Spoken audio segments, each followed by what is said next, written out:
Today's date is 8 June 2024. My name is Dennis Gill with the Americans in Wartime Experience, and I'm here in Reading, Pennsylvania at the World War II weekend, and I'm speaking with Francis Selden. Correct. Thank you, sir. Appreciate you taking some time out of your day to talk to us. Okay. Can you just give us some background on who you are? Where were you born? Where did you grow up, go to school? That kind of thing? I was born in Homestead, Pennsylvania in 1933. And we moved from there to Mount Washington, lived there for a year. I was only a one, I don't remember it.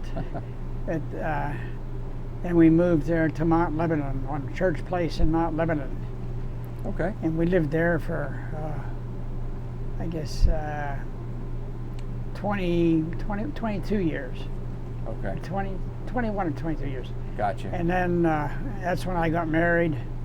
And we lived on my wife was from the north side, and we lived there for a year. And then we moved over to Scott Township, and that's where I'm still at. Okay, okay. And I have 11 children. Wow, 11. Yes. And my one son, he was in the Marines for 8 years. Okay. Over in Afghanistan, a lot of those different places. Yeah. He's now a sergeant with the state police. And he married a woman who is now a lieutenant with the state police. Pennsylvania State. Pennsylvania State Police. Yep. The reason I have this shirt is because they opened a new little store at the police academy up in Hershey, PA. And anybody can go in there and buy some different things. And she said to me, I have to give 2 talks, and I don't know what to say. I said, I'll write you something. So give me an idea of what they want you to talk about. And I wrote her something that she's been buying me shirts of all different colors and a jacket. And I figured, hey, they're piling up, I might as well wear them. Right, so right, okay. I do. And I push for them too. Right. Yeah. Don't defund the police, don't do that. Absolutely not. Yes. And I was drafted in January of 1953, but I was supposed to leave for boot camp and all the indoctrination you go through. And on the same day, my mother died. So I called the draft board. I said, hey, my mother died. Do I have to come today to get on the train? And they said, no, we'll get you the next time, which was in April. Okay. And this was during the Korean War. And I finally got called on April 15th and got on a train that went down to Baltimore to, I forget the name of the camp down there now, but there was 125 of us left Pittsburgh that night, and they marched us through town and up to the Pennsylvania Railroad station, put us all on sleepers, and that's where we were. I woke up in the morning in Baltimore. And when I left, I had 3 or 4 good buddies that we used to all hang around together. Right. And another one, his name's Bob Friend, and we all left, or the 2 of us left together. But one of them went to the Marines rather than be drafted, and the other one went to the Air Force. So we had some real experience to talk about when we got out. Yeah. I was in for 2 years as draftees, and they give you a serial number that you have to remember forever when they tell you in 2 seconds, and you're supposed to remember it forever. And when you got drafted, you were in for 2 years, but the ones that joined, one was in for 3 years and the other one was in for 4 years. My brother was in the Coast Guard, and he was in when the war broke out, the Korean War broke out, so they extended his enlistment period another year, I guess until they see that they weren't going to need any more of the Coast Guardsmen.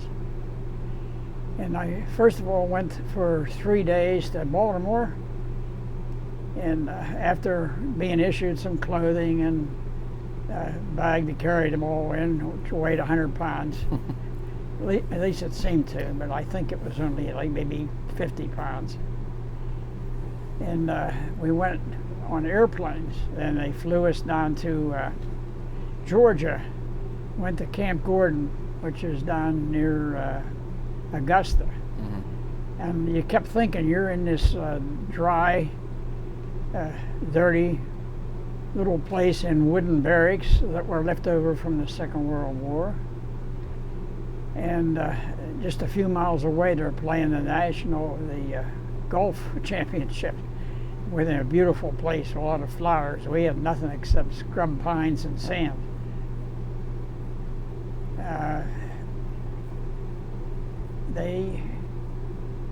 About the third week, I think it was, after we went through short drill for 3 weeks, they finally issued some weapons, and they happened to be M1s left over from the Second World War, and they were used.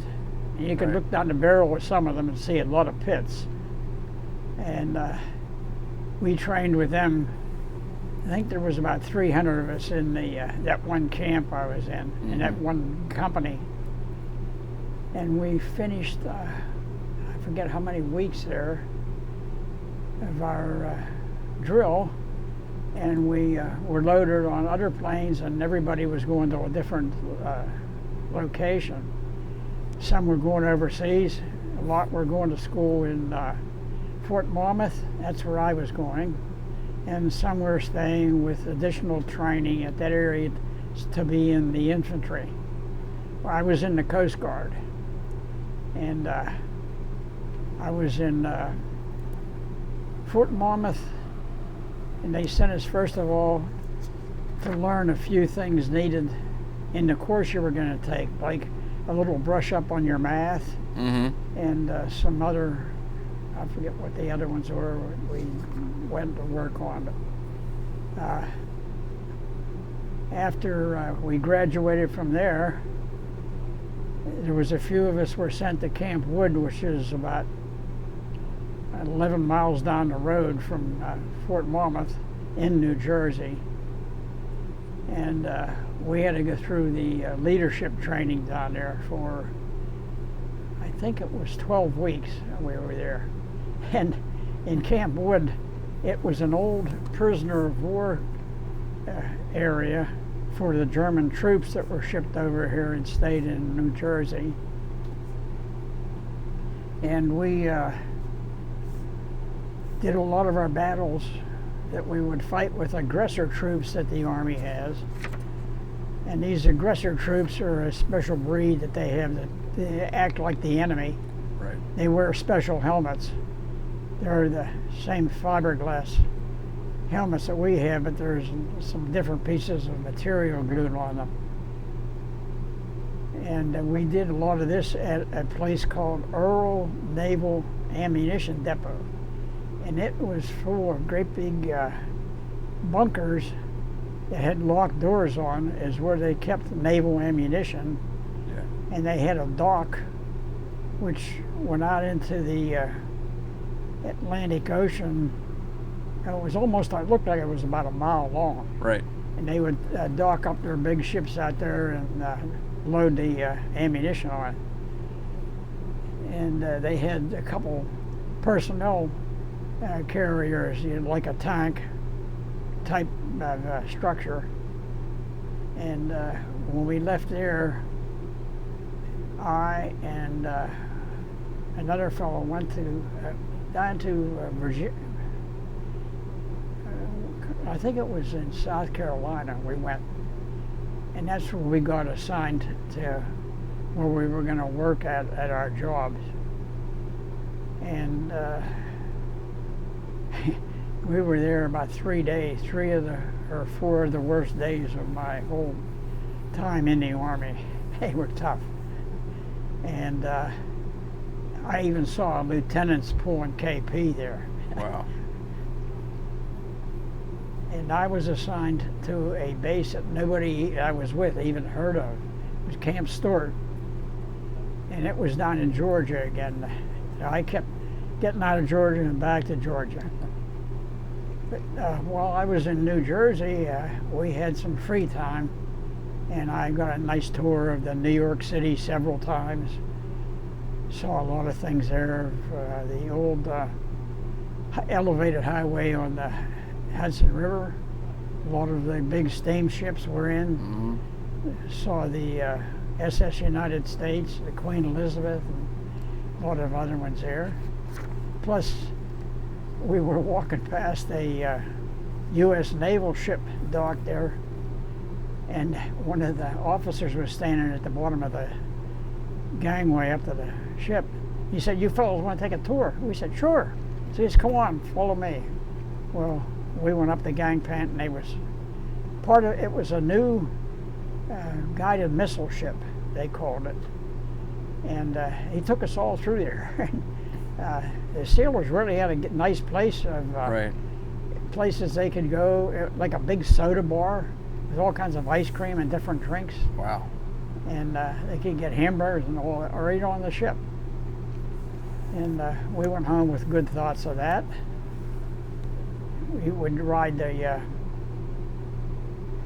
subways up there. Some of the fellows had never rode subways before.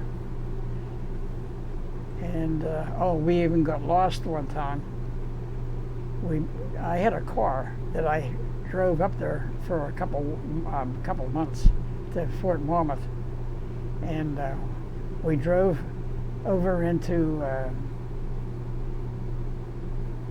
not Brooklyn, but right past Brooklyn somewhere, and we got off or parked the car over there on the street, and then rode the trolley or the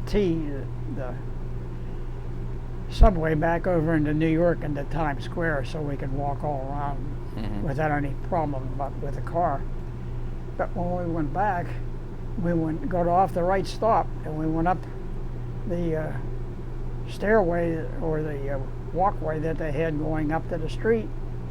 We couldn't find the car, and there was four or five of us, and we asked the people that lived around there because we remembered the streets where we parked, and they said, "I've heard of those streets, but I don't know where they're at." And we said, "Well, we got all on the subway here," and they say, when you get off the subway down there, if you look, there'll be about 4 entrances you can go up, and they all go up to a different place. Right. And you probably went up the wrong one. So we had to get down and back up each one and check to see if they knew where their streets were. We finally found it, got back to camp okay. But I ended up going to work at Camp Stewart, which is down near Savannah. And what I was trained in and I worked for Bell Telephone, Omaha Bell, back in the 52 or so. I had already started with them. I had about a year and a quarter in whenever I got drafted, and had worked on quite a bit of telephone equipment. So they gave us a pretty good job. I ended up working on the new dial telephone systems that they were putting in. They were putting them in several camps and closing down the switchboards, which required many operators at. And I was quite familiar with the equipment there, so got a good job. And it was one of the same ones I was going to be working on with the telephone company. So you may even be able to say that I didn't really get drafted now, except when I had to fall out for PT and up early in the morning and do different things there. And it was about 40 miles, I think, from Savannah. But we would go into Savannah once in a while. It was a nice time, a very nice time. But the Camp Stewart, turns out, it was all anti-aircraft. They had 90 millimeter and 120 millimeter anti-aircraft guns and the Quad 50s. And they had RCATs there, which are the radio-controlled drones that they would tow targets with. People used to think they fired at the drones, but they were supposed to fire at the wide, kind of it must have been about 40 or 50 feet long target. It was probably 300 feet out behind the drone. Okay. And as a matter of fact, we had a whole laugh. They brought in a new type of radio, and radar-controlled anti-aircraft gun. I think it was a 75 millimeter, that one. And it would pick out a target and follow it and fire maybe 2 or 3 rounds real fast. And it was going so fast that it was even hitting some of the drones. Wow. Shooting them. And they were pretty big. They probably had about maybe a 10 or 12 foot wingspan. But I was surprised because I used to see them when they flew them in the Second World War. Right. And they took them off in a circle. They had a big circle, concrete circle, and they'd get in the middle there, and they'd run it around that a couple times, and then up it went. I was there for the rest of my time in the service, and worked the whole time there. And I happened to be there when the truce was signed between the North and South Koreans, and let's see, I would go over and I say, hey, I want to see the rest of the world instead of just saying Georgia. And I said, hey, can you send me over there? And they said, nope, we need you working on the equipment. I went over twice and tried, but nope, work on the equipment. So I did that.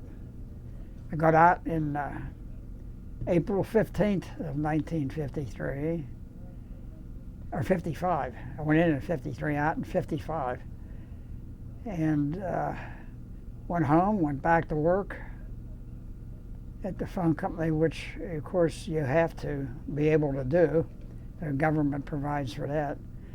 And then I met a nice young nurse from St. Joseph Nursing School in Pittsburgh, and we ended up getting married in a year or so, after a year and a half. And I have 11 children. But it's great. It's great. When you get my age, 91, why, they really are help. They all help me. And I have an eye doctor. I have, through marriages, 3 attorneys, and got a school teacher.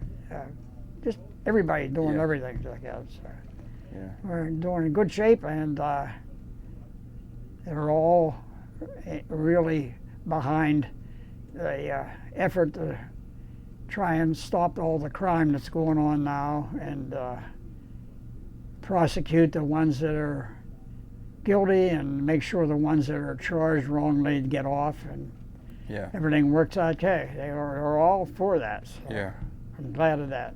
Yeah.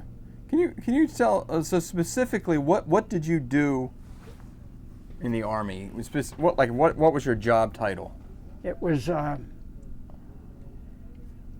I know what it is in the same thing is with Bell is called a switchman. Okay. And we would work on the equipment there. That's it. We'd work on the switchboards and work on the automatic equipment. And the power equipment. Yeah. Okay. What kind of what did you guys do for when you had some downtime? Recreation time. What did you do? Well, we were so far away from something in a couple places that if somebody had a car, and that was unusual when we were down there, we'd get a ride in or bum one in. They had a bus that ran every so often from the camp into Savannah. But mostly, I think we'd maybe go to the Post Theater, which was a quarter down there. But that was about it.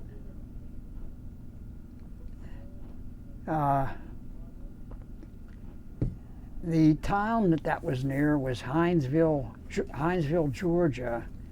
That was only about 2.5, 3 miles away. And then we got a Army, the paper they had out, what was that called? The Signal something. Boy, man, that's 70 years ago now. And we find out that it's one of the worst cities in the world for what goes on all there. But I was in a headquarters company, and We had the general's driver there. We had the fellow that handled the mail, and myself and another fellow worked in the telephone office. We had some cooks that were there, and it was in the old billets where they kept people in a hospital during the Second World War. It was all old wooden buildings. But we used to always joke, the porch on the front of our place went along a whole mess of these billets that could hold maybe 60 people. Mm-hmm. And it looked, when you looked at it, it looked like it was a mile long. But I think it was maybe a little over a quarter mile long porch. And we used to always joke about that. And right across the road from our barracks that I was in was a beer hall in there. And there was a PBX in there. And we would have parades once in a while. But no, that was about it. Yeah. You mentioned earlier a time, you referred to it as the 3 worst days you spent in the military? Yeah, oh yeah. What went on there that made it so bad? They were trying to kill me. They actually, in that fort, I think it was Fort Lee in there, but they had a hill that they'd send troops up and they'd fire live rounds up over their heads. These were infantry fellows they were training. Right. And they treated even the officers there pretty tough. I saw some cutting the grass in the front of the headquarters buildings with scissors. Down there cutting on their hands and knees, cutting the grass. Wow. Oh, but whenever I became soldier of the month for time down there. Worked in the office of the general. And one of the things you got was a increase in rank. I went from a PFC to a corporal. And you got an interview with somebody on the radio station in Savannah, and you also got a free helicopter ride, and it was one of those helicopters which is a Bell helicopter like they had on MASH with just the big bubble and 2-seater. Right. And I went in one of those. And the pilot was a war officer. And when he took me up, he just quit smoking. He had a big pocket full of toothpicks, and they have no doors on them. And while we were flying, he's out the window, all these toothpicks. But he would show me the different things that they could do with, like auto gyration. Okay. If the engine quit, they could release a clutch and rotate, and going down right before you came to hit the ground, why they'd throw in just in the low pitch, and you just go real nice softly, land on the grass. And then he was showing me how you could fly backwards, because the main rotor, and you have a tail rotor, and the tail rotor is what you control with the rudder pedals, and you can change the pitch of it, and that's how you can turn the thing around. Or if you took your feet off the rudder pedals, the body of the helicopter starts spinning around because of the torque effect, I guess, from the main prop. He would chase cows, because at that time Georgia had open range, and you could put your cows anywhere, and they'd roam anywhere. We had cattle crossings at each of our gates to the post, and they were separated and had heavy, like railroad track they put across with gaps in them. They thought that maybe the horses and the cows would not walk across there, but the cows learned pretty fast how to walk across there. Yeah. And he'd chase them with a helicopter, and we'd be chasing him. And the highest speed of the helicopters then was 75 miles an hour. And the cow would get tired and stop, and he'd just look back up here real mean like, and he'd bonk them on the head with the runners on there. thinking that was funny. But after I was there almost about a year, they said, no, we're going to convert this now from anti-aircraft to tanks, and they brought in a whole missile tanks at that time from, I forget what post they got them at now, and it became a tank post. But I remember they used to put us once in a while on dud chasing for the anti-aircraft shells that didn't go off. They'd give you a bunch of maybe 10-foot high poles with red flags on, and as you found one, don't touch them, just stick one of those in, and then they had a crew that would disarm them, come out, pick them up and disarm them. Okay. And finally got out of there, and the general's house was right half a block down the little company road there from the telephone office, and his son was about 11 years old, I think he was, and he would stand right across from our telephone office to wait for a school bus with about 3 or 4 other kids.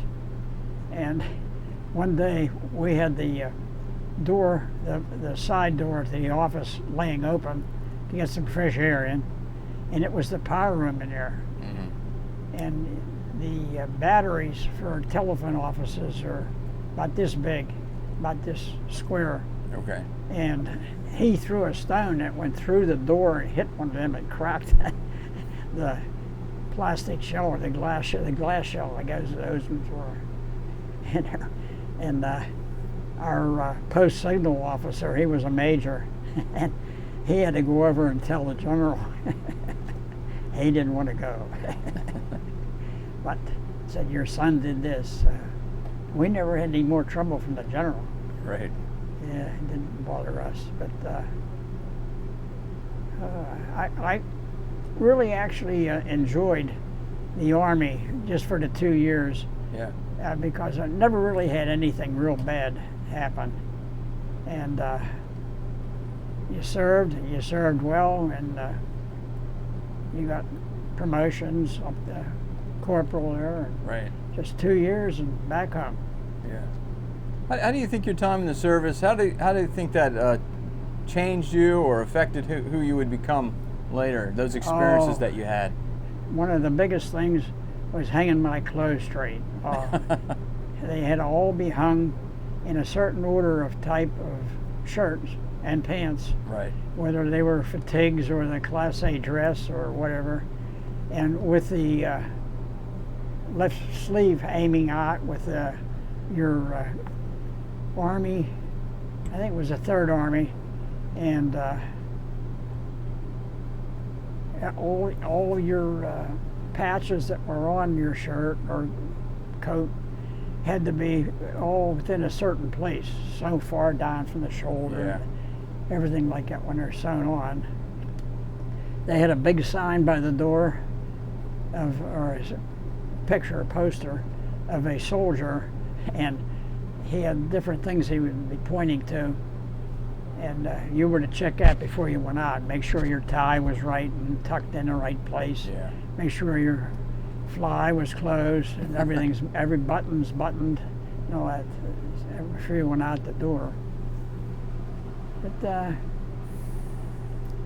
I guess to take command, even if you didn't like one of the soldiers that was giving the orders, you still had to take command and do what they said. And I had a few bosses like that. Yeah. It should never have been bosses. But. Yeah. And making your bed, everything before you went out. Just all those general things, I guess, were a big help. Yeah. As a matter of fact, I have 8 sons, and I've told several of them, what you need is some time in the military, and then you won't be using the world as an ashtray or your room floor as your laundry, right, or to keep it, and all those different things like that. But it was good. Yeah.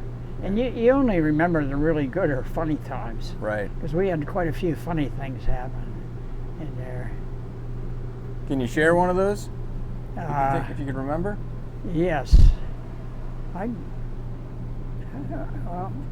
saw one of the world's largest snowball battles I ever saw when we were up at Fort Monmouth.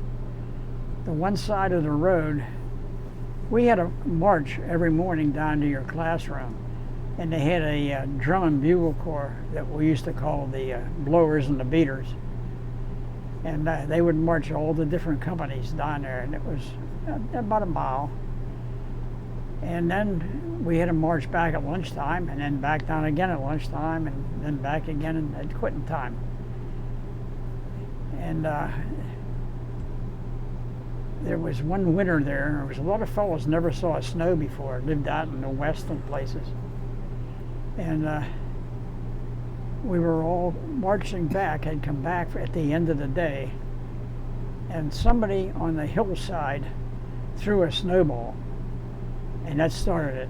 Then all of a sudden there was about 500 or 1,000 snowballs in the air, because there was probably about 3 or 4 companies on each side there. Right.